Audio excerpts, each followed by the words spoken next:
Tiene ahora la palabra don Rafael Ripoll, director del Instituto de Estudios Europeos, profesor de Derecho Comunitario de la Universidad Católica de Valencia y director de la publicación que hoy presentamos, La Unión Europea, Organización y Funcionamiento.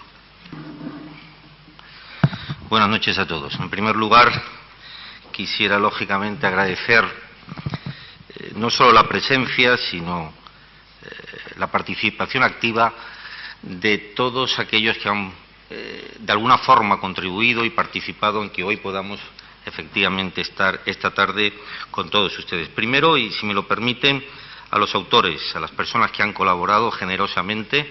Han sido tanto los elogios que se ha hecho sobre la sencillez de la obra, que eso, entre otras cosas, me ha emocionado, puesto que lo que reiteradamente, y aquí hay algunos de los autores, solicité a todos ellos y a mí mismo, es que pudiéramos manejar siempre desde el rigor académico un mensaje, un lenguaje, un registro idiomático que llegara realmente a la mayoría de nuestros destinatarios, que no eran otros, por otra parte, que el profesorado y los alumnos de bachiller. Gracias a todos los autores, algunos estáis aquí, gracias sinceramente.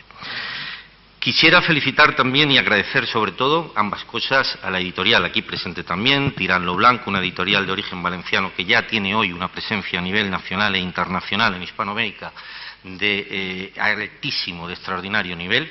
Hoy es una de las editoriales más importantes de nuestro país y quisiera agradecerles la apuesta que de forma inmediata hicieron en su momento por esta publicación, que al fin y al cabo pretende humildemente contribuir, como se ha dicho hasta el momento, a ese mayor conocimiento de la ciudadanía española al respecto de nuestras instituciones europeas. Gracias, María José, no te veo, pero sé que estás por aquí.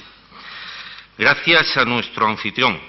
Gracias porque desde el primer momento has querido contribuir desde vuestra tribuna académica y docente a que, como has mencionado antes, también tuviéramos la oportunidad de utilizar este altavoz de extraordinario y prestigiosa resonancia para hacernos partícipes todos de esta posibilidad hoy de hacer más Europa, si cabe, con este acto en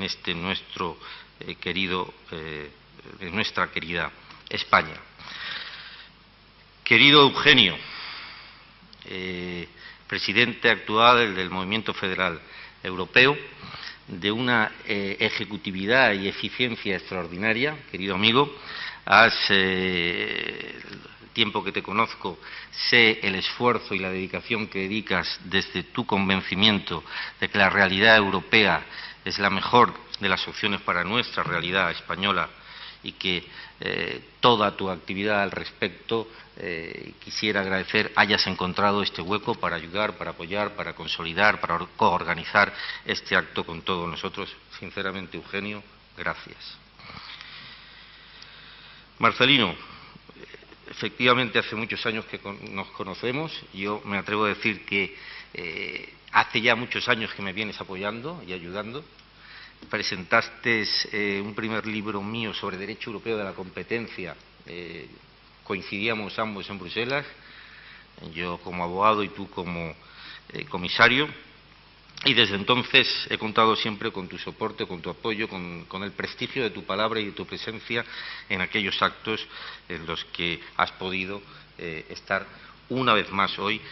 Insisto, no solo participando hoy, expresándoles su opinión una vez más, al respecto de la cual luego diré alguna cuestión, sino de verdad les invito, si tienen la oportunidad, a leer este extraordinario prólogo.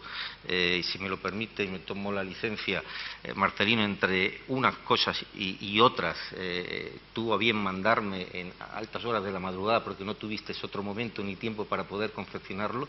Yo me emocioné al leerlo a altas horas de la madrugada por tu generosidad, por tu esfuerzo, por tu elocuencia y porque, como ha finalizado sus palabras, hace mención expresa de algo tan importante como son los principios y los valores, la única solución que queda al continente, la única solución que tiene cualquier español y cualquier europeo para seguir en este camino de prosperidad y de bienestar. Está con nosotros también, y quiero mencionarla expresamente porque es otro referente europeo no solo español, sino precisamente especialmente europeo. Benita Ferrero está esta tarde con nosotros y quiero también felicitarle y agradecer por su trabajo, que sigue siendo 100% europeísta, y agradecerle su presencia esta tarde con todos nosotros. Y muy brevemente, sinceramente, quisiera hacerlo para hacerles una descripción, la misma que iba a hacer, o la misma que pienso hacerles en este momento, una breve descripción, una breve propuesta y una breve reflexión. Antes que nada, también de forma muy breve, quisiera agradecer al ministro también su presencia, sus palabras hacia la publicación y hacia mi persona, y quisiera felicitarle, y van a entender ustedes, no solo porque haya estado aquí o porque de alguna forma el protocolo lo requiera, sino felicitarle por la iniciativa de la que nos ha hecho partícipes hace unos minutos, porque consolida su trayectoria. Si Marcelino no me corrige, yo creo que el ministro de Educación mejor que podría tener el sentido de Europa y la interrelación entre Europa y España que ha podido tener nuestra joven todavía democracia y que posiblemente pueda tener, yo apostaría para que siga, porque siga siendo el mismo. Gracias, ministro. Y como les decía, una breve descripción al respecto de nuestra situación de la española y de la formación o del conocimiento de la realidad europea. Resulta evidente, lo hemos dicho prácticamente todos los intervinientes, que en nuestro sistema, actualmente en nuestro sistema o currículum educativo, persiste una laguna, y hay que decirlo así, en referencia a la formación sobre la Unión Europea. Tanto en lo referente a las reglas del juego como a las oportunidades que ésta nos brinda, pero, como decía Marcelino, muy especialmente una gran laguna sobre los principios y valores que la inspiran. Esto es especialmente grave. Y lo es porque si aproximadamente, como decía el ministro, el 70% de la legislación que se nos aplica procede de las directivas y reglamentos comunitarios, no procede seguir en este nivel de escasa formación al respecto. Dicho de otra manera, desconocemos el funcionamiento de las instituciones de las que deriva la inmensa mayoría de la normativa que se nos aplica como ciudadanos. Así pues, en buena medida, la formación del español medio se ha visto, pues, penalizada por esta carencia. Y solo en caso de optar por una formación universitaria en el ámbito de las ciencias sociales se obtiene, y no siempre, una formación básica al respecto. Dependemos, pues, una vez más del voluntarismo individual o incluso del consabido entusiasmo del autodidacta para obtener una cualificación que debería ser parte de la columna vertebral de nuestra formación como españoles. Esta situación podría entenderse, si acaso, en un país candidato o incluso, si me apuran, en un recién incorporado, pero nunca en España, que celebra, como se ha dicho, este año su 30 aniversario como Estado comunitario de pleno derecho. Resulta imposible ser competitivo desde el punto de vista educativo, y aquí hay mucho profesor que podrá ratificar estas palabras, si desconocemos lo esencial frente a otros ciudadanos europeos más capacitados para desarrollar las ventajas y opciones de la realidad europea que vivimos.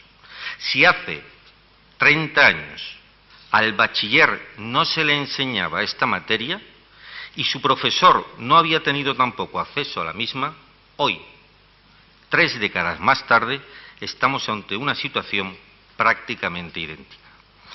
Decía Bonino que en Europa hay 2 tipos de países, los pequeños y los que todavía no saben que lo son. Y a estos efectos, el ciudadano español es mucho más pequeño y no lo sabe. Esta situación nos aleja de Europa. Ya reza un antiguo proverbio polaco que el hombre rechaza todo aquello que ignora. De hecho, escribía hace unos días, escasos días, César Molina, que Europa tiene muchos más beneficiarios que defensores.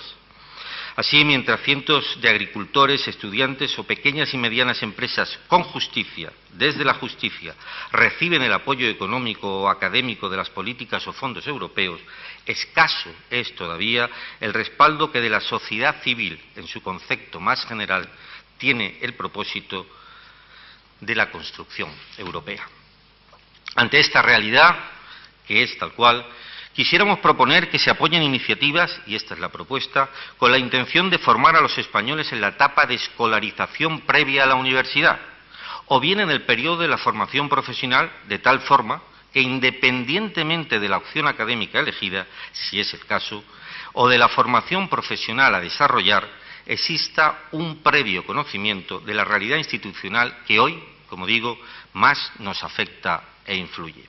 Esto ya se ha conseguido, como decía el ministro, en la Comunidad Valenciana, donde se imparte una asignatura denominada Organización y Funcionamiento de la Unión Europea, iniciativa que se ve respaldada incluso con el esfuerzo que, entre otras, mi universidad, Universidad Católica de Valencia, que imparte, además, con soporte de la Unión Europea, programas para formar al profesorado y que ha respaldado el nacimiento de esta obra, cuyo título es el mismo que el de la asignatura, haciendo suyo idéntico propósito. El objetivo del texto que hoy presentamos es servir de apoyo tanto a profesores como a alumnos de bachiller en el acercamiento de la realidad europea. Eso sí, se ha pretendido dar una visión actualizada de la misma. Como decía Marcelino, Europa es siempre algo vivo.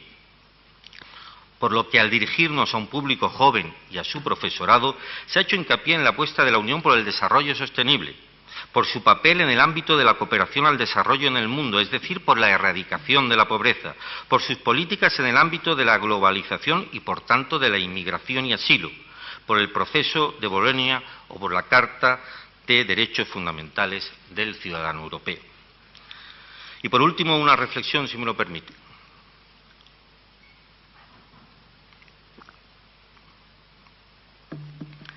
Máxime dicha reflexión estando, como decía, en este aula de alma docente. Quisiéramos que esta formación de la que hablamos no se detenga en el mero practicismo, es decir, en la enseñanza de lo útil o de aquellos textos positivos de dimensión técnico-jurídica, sino que abunde en los principios que hicieron nacer la realidad europea que hoy conocemos. Compartimos con Nuccio Ordine la utilidad de lo aparentemente inútil y el rechazo de una sociedad basada exclusivamente en la necesidad de pesar y medir las cosas. Alguien dijo que cuando no se hace política, solo se ve la maquinaria. En este ámbito podríamos pecar de lo mismo. Si solo enseñamos Europa en función de su compleja maquinaria institucional y normativa, nos quedaremos en el Arvazón. Ya nuestro ilustre compatriota Luis Vives, como patrono del Colegio de Europa, abogaba por valores humanistas, como la paz, y entendía que la enfermedad que asolaba a Europa, que no era otra que la guerra, solo encontraría su medicina y remedio en la formación y en la cultura.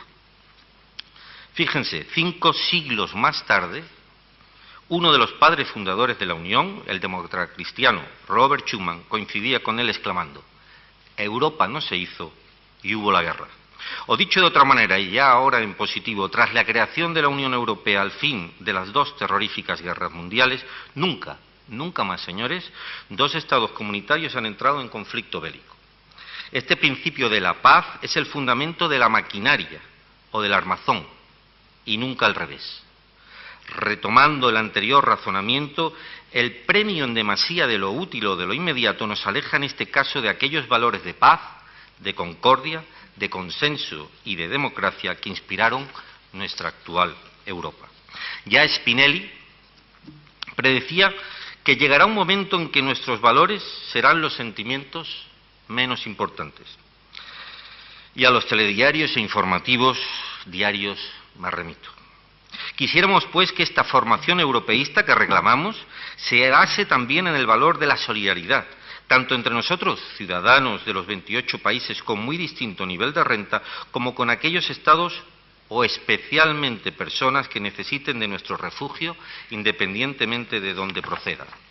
Es decir, enseñar Europa sí, pero desde los principios humanistas sobre los que se fundó en los años 50. Nos sumamos, pues, a la exigencia de una Europa más política, cuando precisamente requerimos formación al respecto de la misma. ¿Qué liderazgo europeo cabe buscándolo solo en el ámbito del crecimiento económico? Cualquier coyuntura económica negativa, como la actual, podría entonces hacer retroceder lo avanzado en varias décadas, o en lo que no se consiguió durante siglos. Caemos en el riesgo de olvidar lo esencial, y es que nuestro continente fue durante decenios, y ello es lo esencial, un campo de batalla tal cual describe Steiner en su idea de Europa. A este respecto, y si me lo permite, al respecto del olvido de lo sustancial, algo tan humano por otra parte, traigo a colación la fábula que Foster Wallace contara a sus estudiantes. Había una vez dos peces jóvenes que iban nadando y se encontraron por casualidad con un pez más viejo que nadaba en dirección contraria. El pez más viejo los saludó con la cabeza y les dijo: «Buenos días, chicos. ¿Cómo está el agua?». Los dos peces jóvenes siguieron nadando un largo trecho. Por fin, uno de ellos miró al otro y le dijo: «¿Qué demonios es el agua?». Enseñemos, pues, esa dimensión de Europa que ha aprendido a sumar en un mundo global y que rechaza, por tanto, procesos involucionistas por su acerbado nacionalismo, contrarios, pues, al espíritu de compartir sumando. Regresando al símil, quisiéramos que esa Europa a enseñar no solo sea la Europa de la maquinaria, sino su propia alma, su Carta de Derechos Fundamentales o la de Ciudadanía Europea. A esto, entiendo, humildemente se refería Ortega cuando afirmó que Europa es el único continente con contenido. Anthony Giddens, británico por otra parte, calificó la Unión Europea como el experimento de creación institucional más original y de mayor éxito desde la Segunda Guerra Mundial. Algo que comparto, obviamente, e intento transmitir a mis alumnos a diario. Sabemos, compartimos también, que queda mucha Europa a mejorar, pero partimos de unas raíces históricas, como mencionaba y afirmaba Eugenio, y unas bases de funcionamiento armonizado entre todos, que de no deteriorarse, aquilatarán por siglos este espacio de paz, bienestar y democracia. Alguien dejó escrito que el objeto de todo debate no ha de ser el triunfo, sino el progreso. Buenas noches.